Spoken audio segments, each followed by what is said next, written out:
Quando ho cominciato i miei studi, era impensabile che una donna facesse medicina. Oggi sappiamo che anche i piccoli idioti possono imparare.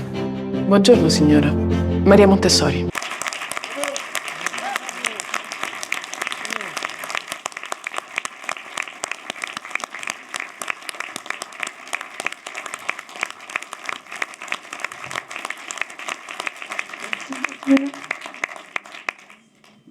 Merci beaucoup pour ces chaleureux applaudissements. C'est notre toute première avant-première hors festival. Donc voilà, je suis très émue d'être là avec vous ce soir.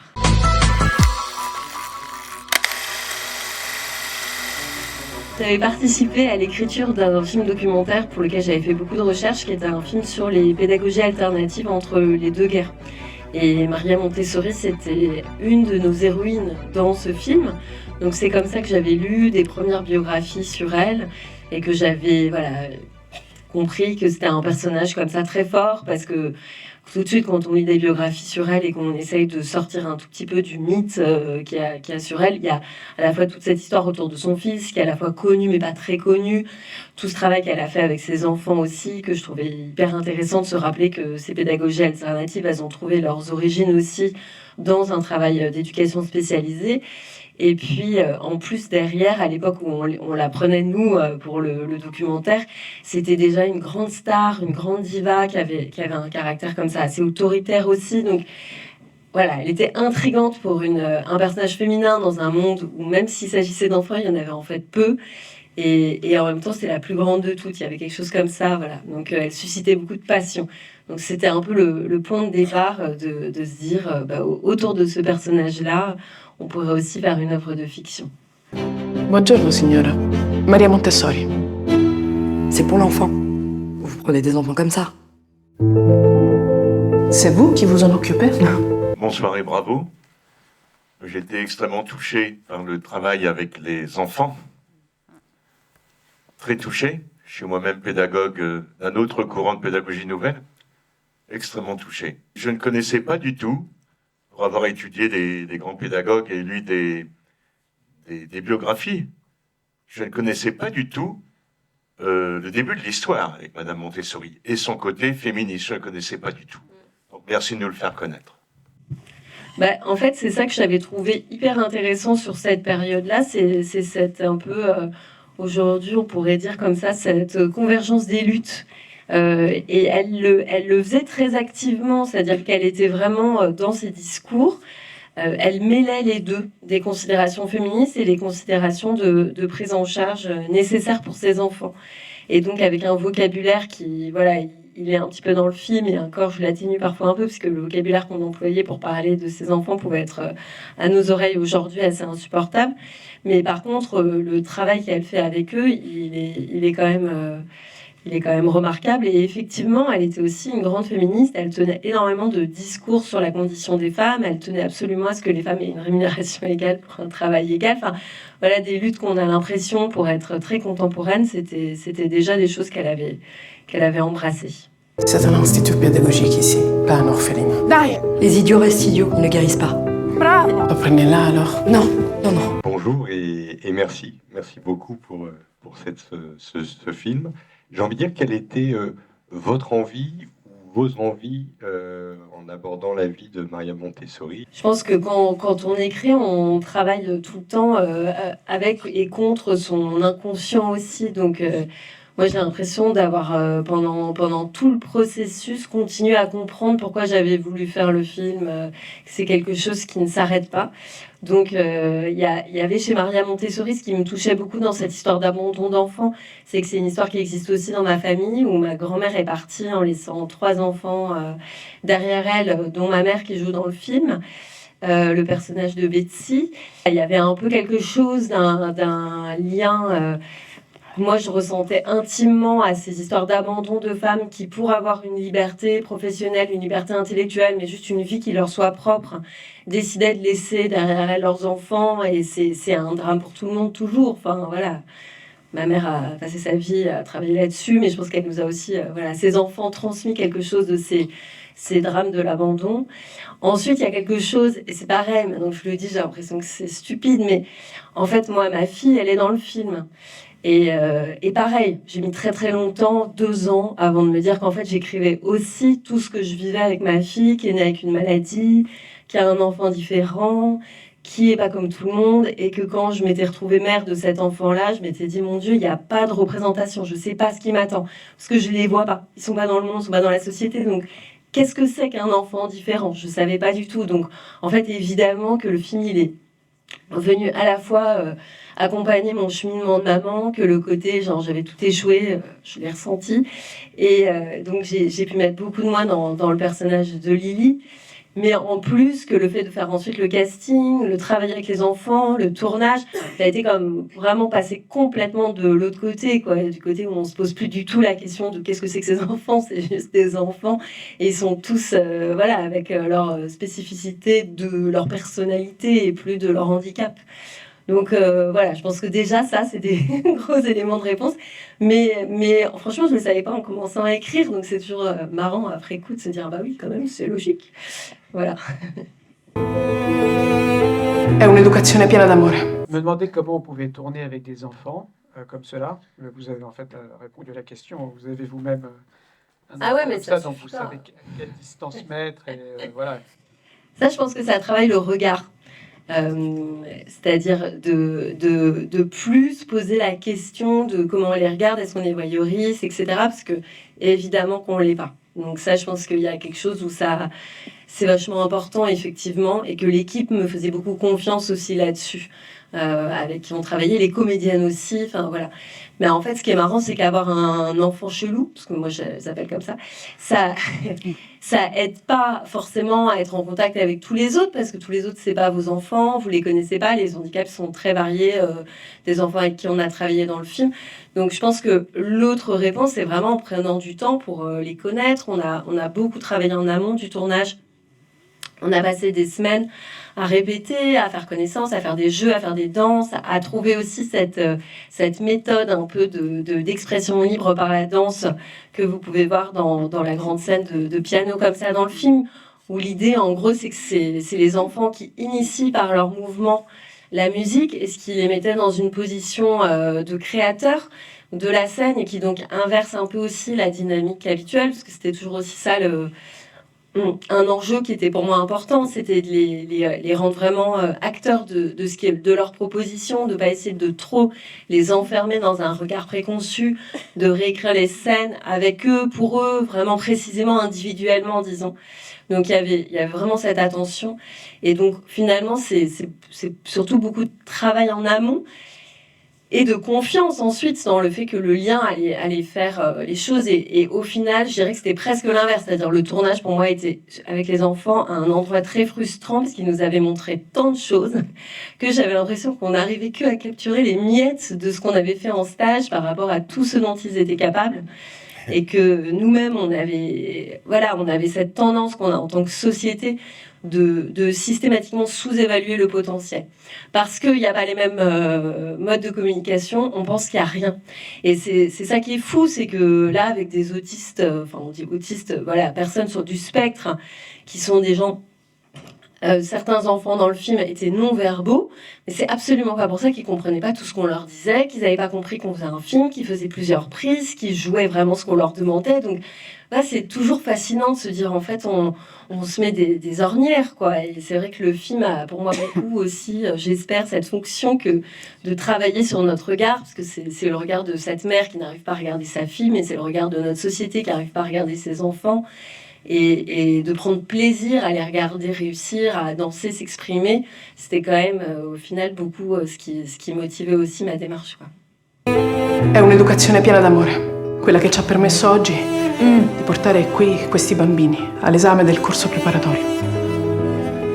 Je m'appelle Tina. Ce qui est bien, c'est que vous nous laissez le temps de comprendre, en fait. Je trouve que les scènes sont assez longues avec les enfants, ce qui est très bien. Parce qu'on on rentre dans on approche d'un peu plus près le système éducatif, quoi. C'est Très intéressant. Merci. Bravo pour le film encore. Et je connaissais pas du tout la vie de Maria Montessori.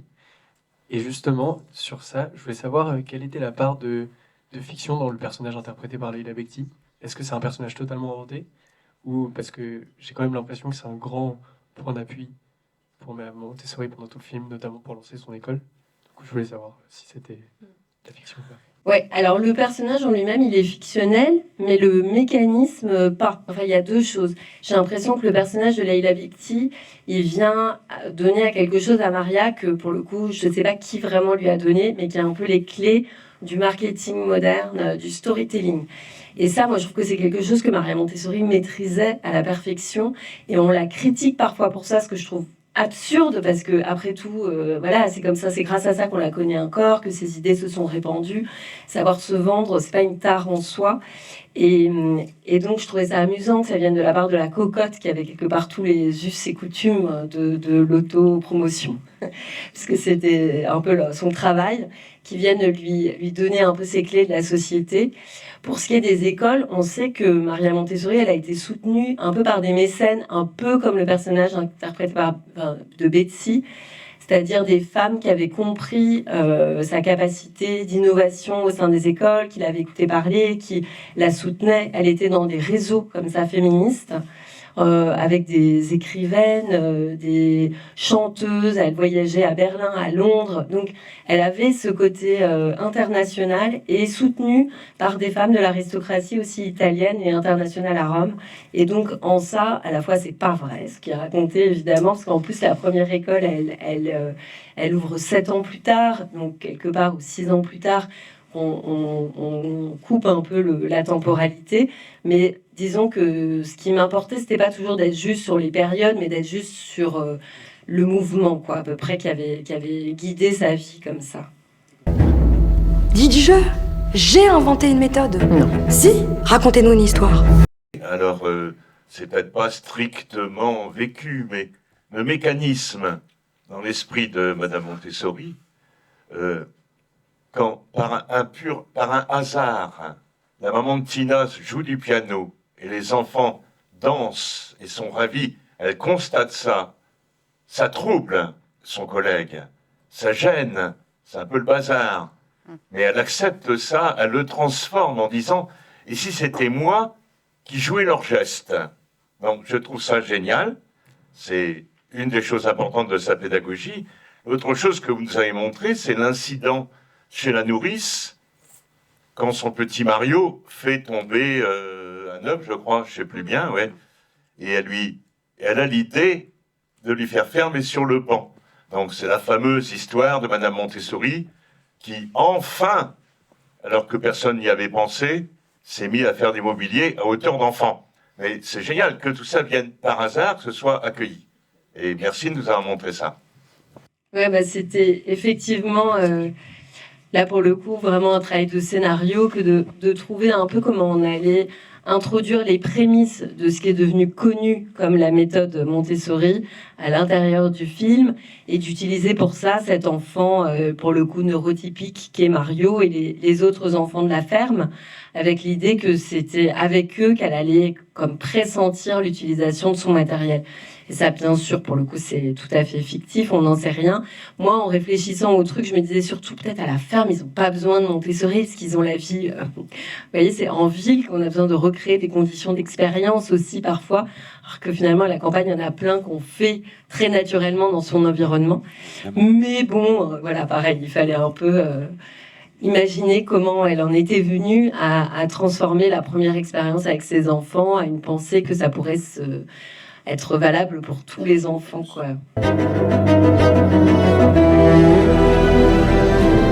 Io non posso continuare a farmi schiacciare dal tuo egoismo e dalla tua ambizione. Alors, question à la réalisatrice. Quels sont les paramètres premiers que vous retenez lors du casting pour les personnages principaux qui vont être amenés à jouer avec des enfants autistes, enfin des enfants différents, et qui n'y sont pas forcément préparés? disons que c'était très clair dans le scénario que ça serait un enjeu de la mise en scène.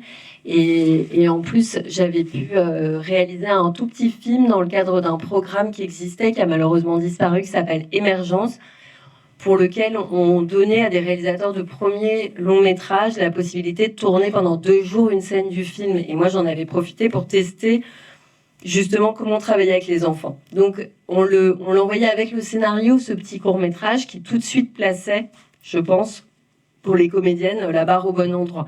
Et c'est vrai que moi, de ça, j'en avais parlé avec Jasmine Trinca, que j'avais eu l'occasion de rencontrer à Rome avant même d'avoir terminé le scénario. Et c'était une vraie motivation pour elle que de faire ce travail. Et je dirais que Leïla Bekti, autrement, elle, je pense qu'en premier lieu, elle trouvait intéressant de jouer un personnage très loin d'elle et très loin de son image. Donc il y avait ça, mais que c'était très simple pour elle, le travail avec les enfants. C'est-à-dire vraiment... ça a posé aucun souci, mais finalement, c'était un peu l'expérience de toute l'équipe de tournage, je dirais. Ensuite, il y en avait qui n'avaient pas complètement compris que ça allait être ça l'enjeu. Par exemple, l'acteur qui joue Giuseppe Montesano, il a un peu halluciné en débarquant en tournage en France, parce qu'on tournait en France avec les enfants. Lui, j'avais rencontré à Rome, on avait répété les scènes avec Jasmine, ce sont des scènes de dialogue plus classiques, et puis il est arrivé, il ne savait pas du tout, en fait, à quel point ça allait être une rencontre avec les enfants. Mais ce qui était assez génial, c'est que pour tout le monde, c'était une expérience dont ils avaient en fait envie, dont ils étaient en fait tout de suite très partants, très contents. Enfin, je pense que les conditions étaient tellement réunies autour des enfants pendant le tournage que ça rendait la rencontre très aisée. Je pense que voilà, il peut y avoir des moments dans lesquels si on n'a pas fait assez attention, si on s'en occupe peut-être pas assez bien, voilà, ça aurait pu être plus compliqué. Mais là, franchement, c'était aucun souci, quoi. Donc, c'était presque pas un critère, tellement c'était une motivation, je pense, pour les gens qui faisaient partie du projet. Bonjour. Bonsoir. Alors, je voulais vous demander, comme il y a 2 langues dans le film, français et italien, comment ça fonctionne pour l'écriture et comment ça fonctionne même pour tourner un film, pour que les acteurs puissent se comprendre? Est-ce que chacun a dû apprendre un petit peu la langue de l'autre? Comment ça a marché aussi pour vous? Est-ce que vous parlez peut-être les 2 langues, du coup? Enfin, voilà, c'était surtout... Oui, tout à fait. Non, mais c'est vrai que c'est singulier, malgré tout, un film bilingue comme ça. On est vraiment à moitié-moitié. Alors, moi, j'ai pris des cours d'italien pendant 1 an et demi à peu près, toutes les 2 fois par semaine, pour pouvoir comprendre mes comédiens sur le plateau. Je trouvais ça important de ne pas être complètement largué. Mon scénario, il était traduit par quelqu'un, donc la partie en italien. Mais j'aurais trouvé difficile de pas du tout comprendre ce que disaient les comédiens pour quand même suivre les intentions de jeu de manière un peu précise et tout. Donc ça, c'était pour moi. Jasmine Trinca, elle parlait très bien français. Elle avait déjà tourné en France. Et elle a appris comme ça sur le tas, mais elle parle extrêmement bien. Mais pour elle, c'était juste plus de travail dans l'apprentissage des discours. Donc par exemple, elle n'aimait pas du tout que je change des textes peu de temps avant le début du tournage, parce qu'elle était là genre non, je vais tout devoir recommencer, parce que je pense que voilà, il y avait un travail d'appropriation de la langue qui n'était pas le même.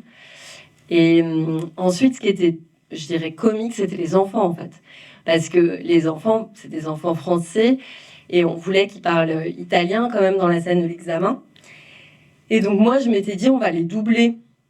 Et j'en ai parlé avec les gens qui travaillent avec moi à la post-production du son, qui ont hurlé, qui m'ont dit non mais on est en France, on a une tradition de son direct, tu peux pas faire ça, n'importe quoi. Et donc choisis des enfants italiens. 6 mois après le travail que j'avais fait avec les enfants, donc je disais bah non, voilà. Donc on s'est dit, on a refait un stage avec les enfants qui était prévu, hein, et on s'est dit bah allez c'est parti, on leur parle en italien. Et on commence à leur apprendre des mots d'italien, des bouts de phrases qui ne soient pas complètement largués. Le moment où on va commencer à parler autour d'eux en italien sur les scènes, Maria qui va te faire le truc de la plume, etc. Enfin, vous voyez, c'est des plans séquences, on ne peut pas beaucoup tricher, quoi. Donc, il y avait vraiment... voilà. Et là, c'est vrai que c'était super rigolo parce qu'on n'était qu'une équipe de Français à tous essayer de dire nos quelques mots d'italien. Allez, buongiorno, bambini, voilà. Donc, c'était marrant. Et puis Jasmine est arrivée en répétition et a mis un peu de sérieux dans tout ça et a rendu un peu plus crédible nos efforts de l'équipe française de se faire passer pour des Italiens. Et ça, c'était super, parce que voilà, à partir de là, ils comprenaient un peu le sens.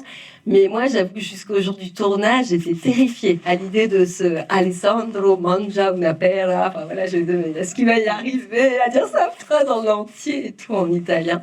Voilà, comme d'habitude, ils nous ont surpris et ils ont réussi. Donc c'était plutôt admirable. Très, très beau film, très touchant à la fois. Enfin, je trouve que c'est vraiment une pleine réussite parce que je pense que c'est ce que vous avez voulu montrer. Et enfin, je connais pas du tout l'histoire de Maria Montessori, mais à la fois c'est l'essence et la raison, quoi. Enfin, c'est l'affectif et en même temps, on sent une grande intelligence et je l'avais vraiment magnifiquement représenté, enfin, à mon avis. Voilà. Donc, les deux questions que j'ai à poser, c'est d'une part, Captive a été aussi réalisé par quelqu'un qui a fait aussi quelques fictions, mais qui vient aussi du documentaire. Donc, comment ça, enfin, est-ce que vous pouvez parler un peu de ce lien entre, voilà, comment vous filmez un documentaire, comment vous filmer une fiction, qu'est-ce qui vous a poussé à faire une fiction ici? Et puis la deuxième question, c'est, enfin, le film est esthétiquement très très beau et les scènes les plus fortes avec les enfants, c'est les scènes autour de l'art. Donc, je voulais voilà, vous remercier encore pour ça, pour la beauté du film, la beauté des gestes des enfants et que vous nous parlez un petit peu justement de ce choix, enfin, de l'esthétique. Merci. Merci beaucoup déjà pour les compliments. Et alors le passage documentaire fiction et la manière dont ça imprègne la fiction, je pense que c'est très différent en fait aussi selon les réalisateurs. J'ai l'impression qu'il y a beaucoup de réalisateurs qui passent d'un genre à l'autre. Et que à chaque fois les réponses seraient différentes, quoi. Parce que effectivement, moi, j'avais pas du tout envie, par exemple, d'une esthétique documentaire ou d'être, voilà, dans un film plus caméra à l'épaule. Au contraire, j'avais envie, ce qui répond déjà un peu à la deuxième question, mais que l'esthétique du film soit comme ça très romanesque, plongée dans une forme de classicisme avec beaucoup de lumière artificielle. Beaucoup de plans, enfin quasiment que des plans sur pied, voilà, des travelling, ce genre de choses qui me rattachaient pour moi un peu à un grand récit qui justement était très éloigné du sentiment d'essayer de voler quelque chose aux enfants. Enfin, je voulais exactement les sortir de l'esthétique documentaire pour les placer dans un peu une esthétique classique cinématographique magnifiante. Et ensuite, moi j'ai l'impression que moi j'avais envie depuis longtemps de faire de la fiction et ce film c'était vraiment une occasion pour moi de passer le pas, mais que j'essayais de passer un peu théoriquement dans les années qui précédaient, ce que je trouve très fort dans la formation que constitue le cinéma documentaire, c'est qu'on fait des films avec rien et qu'on se débrouille beaucoup. Et donc ça donne un sentiment de, quelque part quand même, de force sur un plateau, que de savoir que là on a beaucoup de monde pour nous aider, mais on a déjà fait des films avec très très peu de choses et on est toujours, je pense, en tant que réalisateur documentaire, très actif sur son plateau parce que on n'a pas une habitude voilà, d'avoir autant d'aide, donc il y a quelque chose qui nous met très en mouvement. Moi j'avais beaucoup travaillé quand même en tant que réalisatrice et assistante de documentaire à la recherche. Donc justement, ce que j'avais fait pour ce documentaire historique sur les pédagogies nouvelles, je l'avais fait pour d'autres films. Donc ça m'aide évidemment à... Parce que moi, un de mes grands plaisirs dans l'écriture, pour le coup, du scénario, c'est ce mélange entre avoir quelque chose qui soit le plus historiquement vrai possible, tout en travaillant sur de la dramaturgie narrative. Et donc cet équilibre-là, pour moi, il vient aussi d'un plaisir documentaire de connaître et compiler énormément de faits, tout en les transformant en récits cinématographiques, fictionnels. Et j'ai l'impression que pour l'esthétique, j'ai déjà un peu répondu, mais qu'il y avait vraiment quelque chose, une recherche très picturale, qui était aussi imprégnée par moi, finalement, un peu personnellement, une culture picturale que j'ai depuis l'enfance, liée presque à un héritage familial, et que le fait de faire un film d'époque me donnait l'occasion, quelque part, d'exprimer mon amour pour une certaine peinture, et qui, j'espère, ne venait pas figer le récit, mais au contraire, voilà, magnifier les enfants que je cherchais à montrer de manière tout sauf glauque. Je vais révolutionner l'école. Tu stai un po' esagerando, Maria. Seguite bene il colore, hein? J'ai l'intuition que les méthodes développées à l'Institut n'ont rien de spécifique à l'éducation des idiots. Blue. Premièrement, pourquoi ce choix du titre? Et deuxième question, toute courte, pourquoi ce choix d'affiche? C'est la distribution qui choisit un peu l'affiche avec moi quand même. Alors, le titre. Moi, c'est un titre qui me tient à cœur parce que on a deux personnages quand même principaux, ces deux femmes. Et je trouvais difficile, sinon le titre ce serait finalement aurait plus tourné autour du personnage de Maria Montessori. Et je trouvais important d'inclure les deux femmes. La nouvelle femme, à la base, c'est un concept historique de cette époque-là. Et c'est ces femmes qui s'approprient le savoir pour pénétrer dans des professions d'hommes qui commencent à dire, justement, Maria, elle parle de la femme nouvelle comme celle qui va... On est au début du XXe siècle. Quand même, il faut vraiment se rappeler de ce contexte. On a l'impression que via et grâce à la modernité, le monde va être formidable et merveilleux. Et Maria, elle le pense très fort, elle est vraiment très empreinte de cette ère du temps du début du XXe siècle.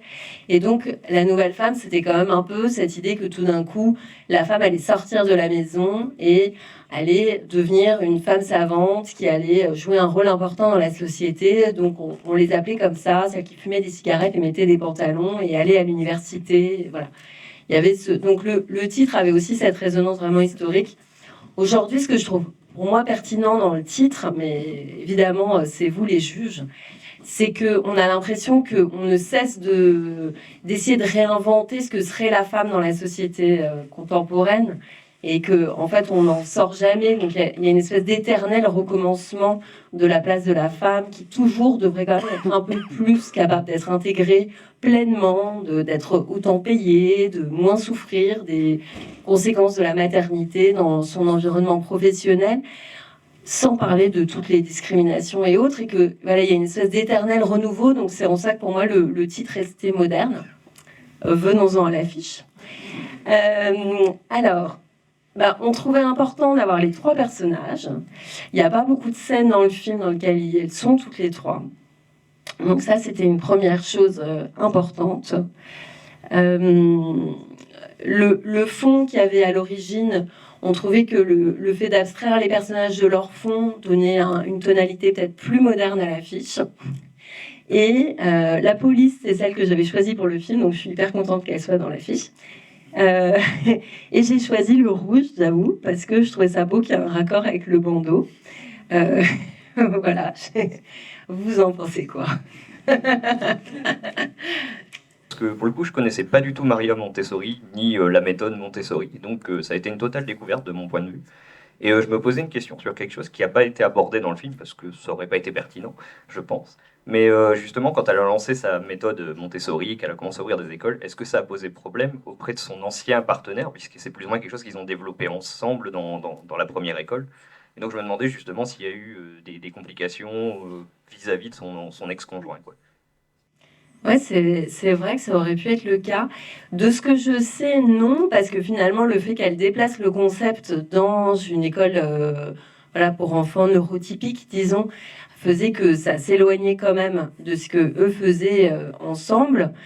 Ensuite, lui, il est resté toute sa vie dans cet institut. Donc, ils se sont forcément, quelque part, je me dis que, voilà, Rome, c'était pas une très grande ville, donc ils ont dû être un peu en interaction. Mais finalement, je pense assez peu. Quand il y a, autour de Mario, ce qui était très fort, c'était que lui, à la fois, a reconnu l'enfant à ce moment-là, mais s'en est pas vraiment occupé. Ça a été un enfant qui est resté plutôt à la ferme, ensuite il était plutôt en pension, et voilà, il y avait un peu des rumeurs selon lesquelles Mario disait qu'il aurait vu une femme qui venait l'observer de loin de temps en temps. Mais je pense qu'il voyait plus son père. Ce que je trouve très singulier, c'est que dans la suite de sa vie, il est choisi comme ça de de retrouver sa mère, de prendre son nom, d'abandonner le nom de son père.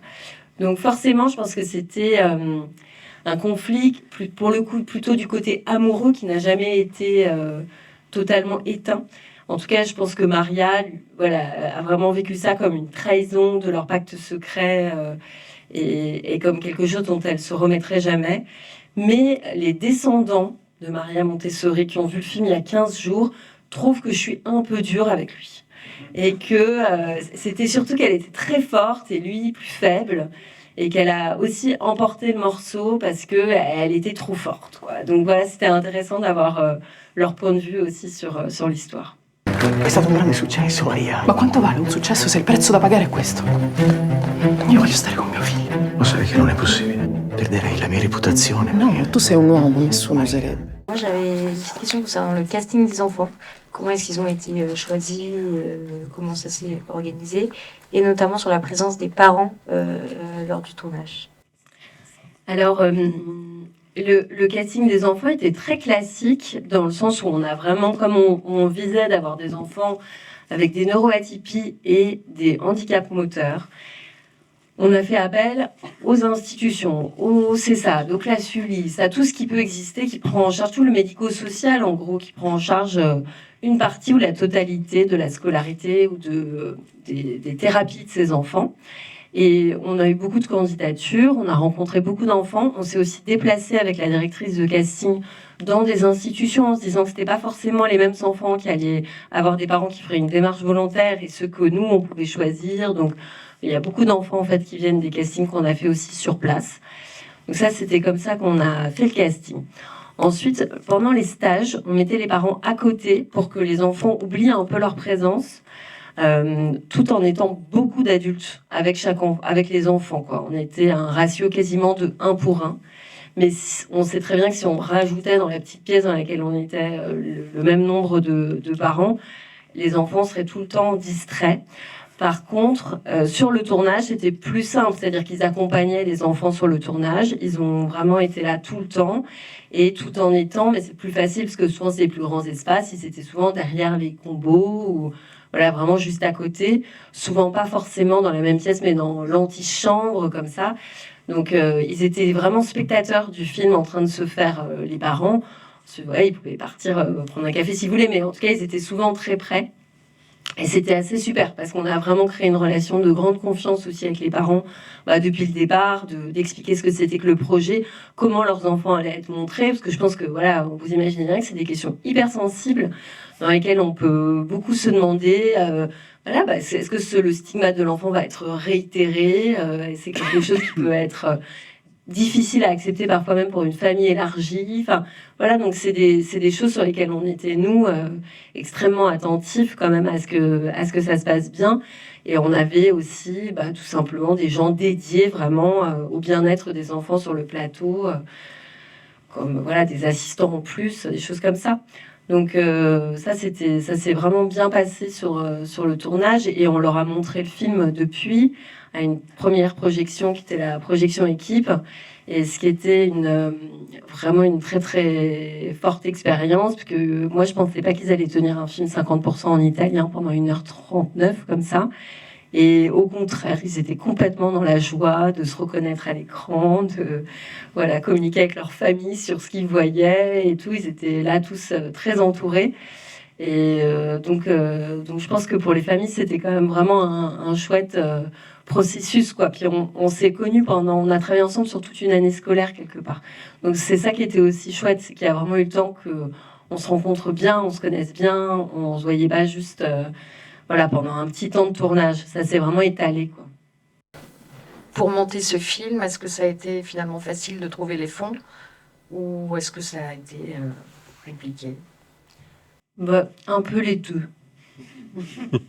Non, mais dans le sens, ça n'a pas été un parcours du combattant comme peuvent vivre certains réalisateurs de long métrage, parce qu'il y a des aides qu'on a eues assez rapidement et on a eu, en fait, c'était assez drôle, on a eu plein d'aides au début. Et puis après, ça s'est genre arrêté. Et donc, tout ce qu'on imaginait avoir après, on n'a rien eu. Et donc, mais on était déjà lancé, on pouvait plus s'arrêter. Donc voilà. Et ce qui était chouette, c'était de faire une coproduction avec l'Italie, parce que ça ouvre aussi à d'autres financements. Et donc, on s'est lancé avec pas assez de sous, et donc c'était compliqué. Et voilà, on en a un peu pâti tout le temps d'un manque de souplesse que donne comme ça un budget très très serré. Mais au moins, on était lancé. Voilà. Merci beaucoup en tous les cas. Ah bah, merci à vous. Merci pour ce très beau film que j'ai trouvé très inspirant. Concernant un élément que j'ai trouvé qui était assez important dans le film, c'est l'amour dans l'éducation des enfants.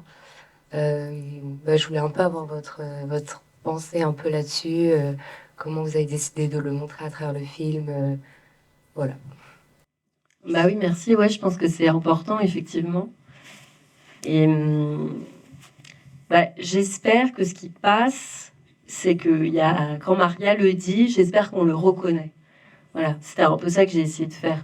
C'est-à-dire de se dire que quand elle exprime qu'au final, c'est ça qui est au cœur de sa pédagogie avec ses enfants, ce que j'avais envie, c'est qu'on se dise « Ah bah oui, c'est bien ça que j'ai vu, quoi ».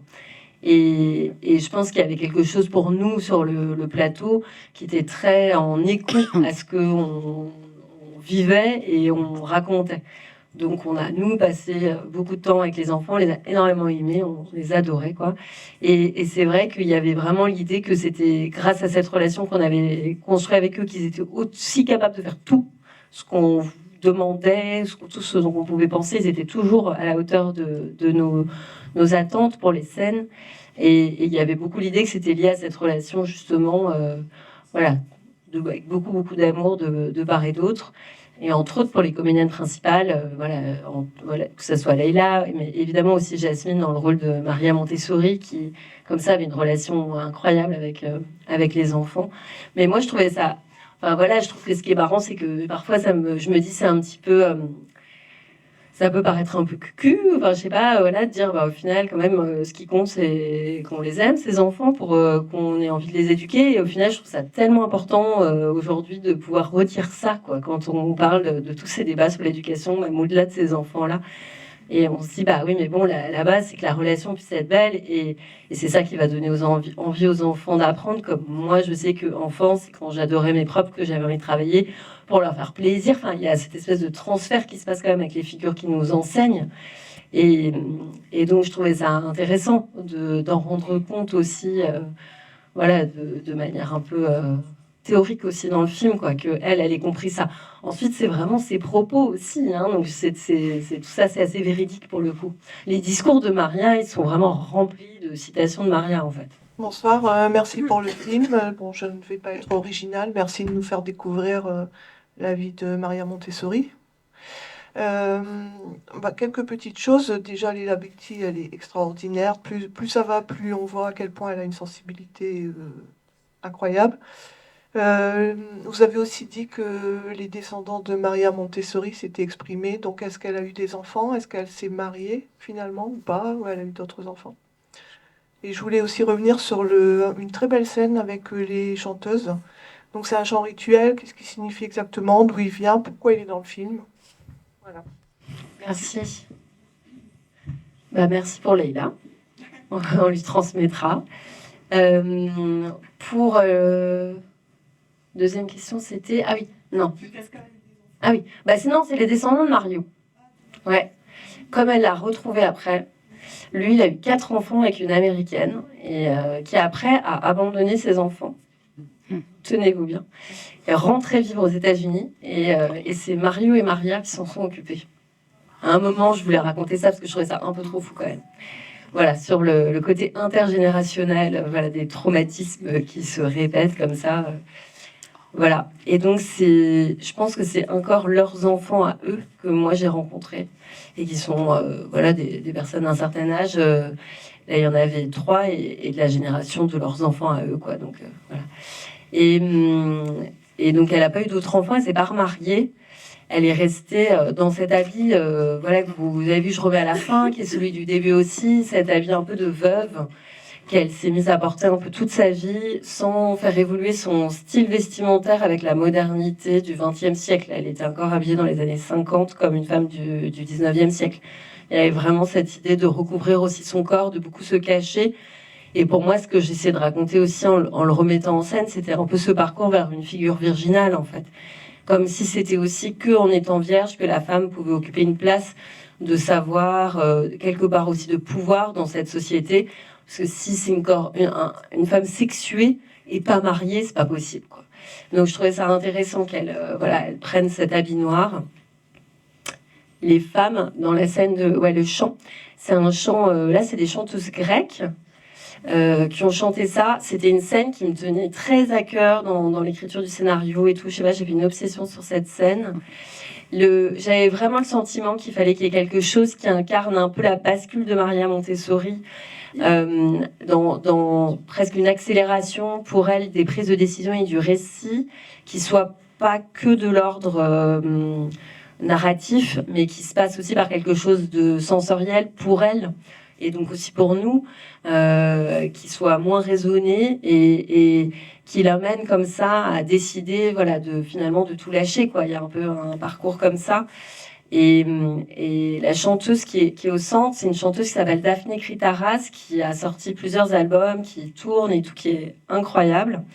Et moi, je l'avais beaucoup entendue chanter dans une petite salle de concert où j'étais allée à plein de reprises entre les confinements, et j'avais très très envie de travailler avec elle. Donc faire des films, c'est aussi l'occasion de travailler avec des gens qu'on admire.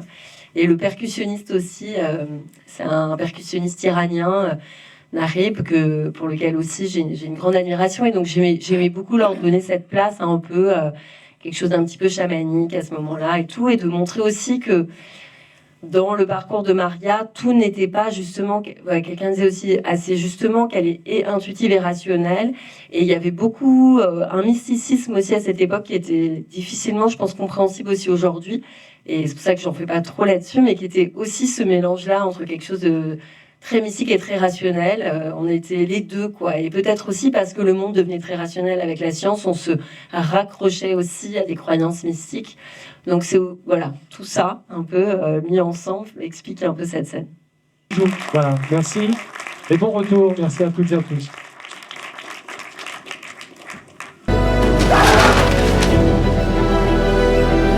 Questa è la mia croce. Partire in guerra per conquistare i diritti del bambino.